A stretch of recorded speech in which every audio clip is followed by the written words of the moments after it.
पश्चिम बंगाल में 2026 के चुनावी रण की आहट अभी से सुनाई देने लगी है। बीजेपी के राष्ट्रीय अध्यक्ष नितिन नवीन के 2 दिवसीय बंगाल दौरे को लेकर सूबे की सियासत गर्मा गई है। कल रानीगंज में हुई बीजेपी की संगठनात्मक बैठक के बाद आज तृणमूल कांग्रेस ने चौतरफा हमला बोला है। पश्चिम बर्धमान जिला टीएमसी सचिव रूपेश यादव ने बीजेपी के अनुशासन और बंगाल विजय के दावों की धज्जियां उड़ाते हुए तीखे सवाल खड़े किए हैं। टीएमसी सचिव रूपेश यादव ने तंज कसते हुए कहा कि जिस पार्टी को अपने ही राष्ट्रीय नेता का नाम सही ढंग से लिखना नहीं आता, वो बंगाल में परिवर्तन की बात करती है।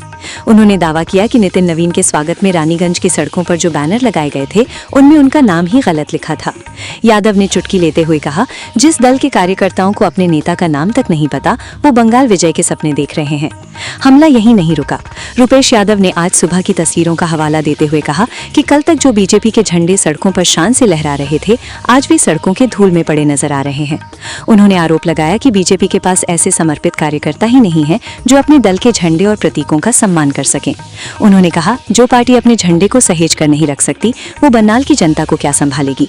रूपेश यादव ने टीएमसी सांसद अभिषेक बैनर्जी के 21 जुलाई के भाषण को याद दिलाते हुए कहा कि बीजेपी नेता पहले जय श्री राम बोलते थे, फिर जय मां दुर्गा पर आए, लेकिन 2026 तक हम उनसे जय बांग्ला बुलवा कर रहेंगे। उन्होंने दावा किया कि नितिन नवीन ने अपने दौरे के दौरान दिल से जय बांग्ला का नारा दिया है, जो टीएमसी की नैतिक जीत है। रूपेश यादव के इस कड़े प्रहार ने साफ कर दिया है कि आने वाले दिनों में बंगाल की राजनीति और भी उग्र होने वाली है। टीएमसी का साफ कहना है कि परिवर्तन बंगाल में नहीं बल्कि बीजेपी में आ रहा है और 2026 में ममता बनर्जी की सरकार फिर से भारी बहुमत के साथ वापसी करेगी। टीएमसी नेता रूपेश यादव द्वारा भाजपा के राष्ट्रीय अध्यक्ष के नाम में हुई कथित गलती पर उठाए गए सवालों का भाजपा ने कड़ा जवाब दिया है। रानीगंज भाजपा मंडल 1 के अध्यक्ष शमशेर सिंह ने यादव को अपनी पार्टी के दायरे में रहने की सलाह देते हुए कहा कि भाजपा एक लोकतांत्रिक संगठन है और टीएमसी को हमारे आंतरिक मामलों में दखल देने की जरूरत नहीं है। शमशेर सिंह ने स्पष्ट किया कि भारतीय जनता पार्टी में सत्ता का विकेंद्रीकरण होता है और यहाँ हर 3-4 साल में नेतृत्व बदलता है। उन्होंने कहा, पहले नितिन नवीन जी को कार्यकारी अध्यक्ष बनाया गया था और अब उन्हें पूर्ण रूप से राष्ट्रीय अध्यक्ष घोषित किया गया है। ये हमारी पार्टी की लोकतांत्रिक प्रक्रिया है। स्वागत गेट पर नाम की गलती के मुद्दे पर सिंह ने सफाई देते हुए कहा कि समय की कमी के कारण प्रिंटिंग मिस्टेक हुई थी। उन्होंने कहा, प्रिंटिंग करने वाले से मानवीय भूल हुई थी, जिसे स्टिकर लगाकर तुरंत सुधार लिया गया था। ये कोई बड़ा मुद्दा नहीं है, लेकिन विपक्ष के पास कोई ठोस मुद्दा नहीं है, इसलिए वे छोटी बातों को तूल दे रहे हैं। शमशेर सिंह ने टीएमसी पर प्रशासन का दुरुपयोग करने का आरोप लगाया। उन्होंने कहा कि टीएमसी नेता बीडीओ और कॉलेज के माध्यम से एआरओ और डीआरओ को साथ लेकर आम जनता को हियरिंग के नाम पर परेशान कर रहे हैं। सिंह ने चुनौती देते हुए कहा, जितनी कम अवधि में भाजपा ने ये कार्यक्रम सफल बनाया, उतनी जल्दी टीएमसी अपने पूरे जीवन काल में ऐसा आयोजन नहीं कर पाएगी। अब टीएमसी का अंत समय निकट आ गया है। रूपेश यादव पर सीधा निशाना साधते हुए सिंह ने कहा कि यादव एक ब्लॉक या जिला स्तर के नेता हैं। उन्हें भाजपा के राष्ट्रीय अध्यक्ष पर टिप्पणी करने का कोई नैतिक अधिकार नहीं है। सिंह के अनुसार टीएमसी केवल बंगाल तक सीमित है, जबकि भाजपा पूरे देश पर शासन कर रही है। उन्होंने अंत में कहा कि 2026 के चुनावों में जनता टीएमसी को उनकी असली जगह दिखा देगी। बीते कल भारतीय जनता पार्टी का राष्ट्रीय अध्यक्ष आए थे नितिन नवीन और रानीगंज शहर में झंडा बैनर से पटा दिया गया और भारतीय जनता पार्टी कहते हैं कि बंगाल को जय करेंगे, लेकिन देखने में आया कि भारतीय जनता पार्टी के कार्यकर्ता अपने राष्ट्रीय अध्यक्ष के नाम ही गलत लिख रहे हैं। नितिन नवीन के जगह नवीन नितिन लिख करके बैनर से पटा हुआ है रानीगंज, और उसके बाद रानीगंज में उनके पास कार्यकर्ता नहीं है। देखा जा रहा है कि उनके झंडा बैनर उनके राष्ट्रीय अध्यक्ष के जाने के बाद रोड पे पड़ा हुआ है, इधर उधर गिरा हुआ है, नाली में गिर रहा है।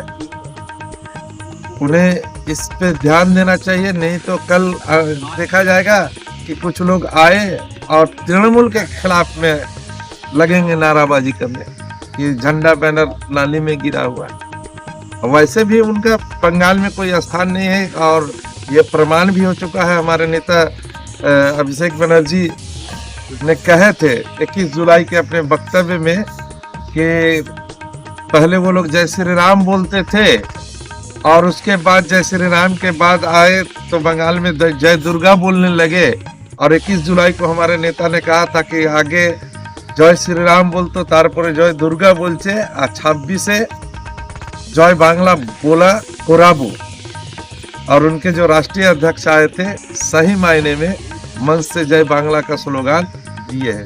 यही हम लोगों का जीत है कि परिवर्तन बंगाल में नहीं, परिवर्तन भारतीय जनता पार्टी में आ रहा है, जो बंगाल की अस्मिता को मान रही है। और इस बार चुनाव के बाद तृणमूल कांग्रेस और ज्यादा आसन के साथ जीतेगी, क्योंकि उनके पास झंडा को सहेज के रखने वाला कार्यकर्ता तक नहीं है, तो वो कहां से बंगाल जीत सके। देखिए, मैं कहना चाहता हूं कि भारतीय जनता पार्टी जो है कि वो लोकतांत्रिक पार्टी है। हर 3-6 साल पर उनके राष्ट्रीय अध्यक्ष बदलते हैं, और हाल ही में जो अभी घोषणा किया गया है, पहले नितिन नवीन जी को कार्यकारी अध्यक्ष घोषित किया गया था, अभी 2-4 दिन पहले उनको राष्ट्रीय अध्यक्ष, 10 दिन हो गया हमको लगता है, राष्ट्रीय अध्यक्ष की घोषणा हुई। और प्रिंटिंग के लिए जो गेट बना था रानीगंज में, उस गेट पर 1-2 जगह हम लोग देखे कि नाम में उनके भूल हो गया था। हालांकि मैं कहना चाहता हूं कि उसको फिर सुधार कर लिया गया, उसके ऊपर जो है कि स्टिकर लगा करके। और रुपेश यादव इस बात को लेकर के जो कटाक्ष कर रहे हैं, उनको मैं कहना चाहता हूं कि वो अपने पार्टी का हाल समाचार देखें, हमारे पार्टी का देखने की उनको आवश्यकता नहीं है। हमारे लोग जो गलती किए थे उस गलती को सुधार भी लिया गया, और प्रिंटिंग करने वाले लोगों का ये असल में गलती है, जो लोग प्रिंट कर रहे थे। और समय कम होने की वजह से हमारे लोग भी, वो जो प्रिंटिंग के लोग जो प्रिंटिंग कर रहे थे उसको देख नहीं पाए। एक बार देने के बाद ही वो लोग सोचे कि अब जा करके ले लेंगे और उसको लगवा देंगे, तो वो जो है कोई बहुत बड़ी मिस्टेक नहीं थी।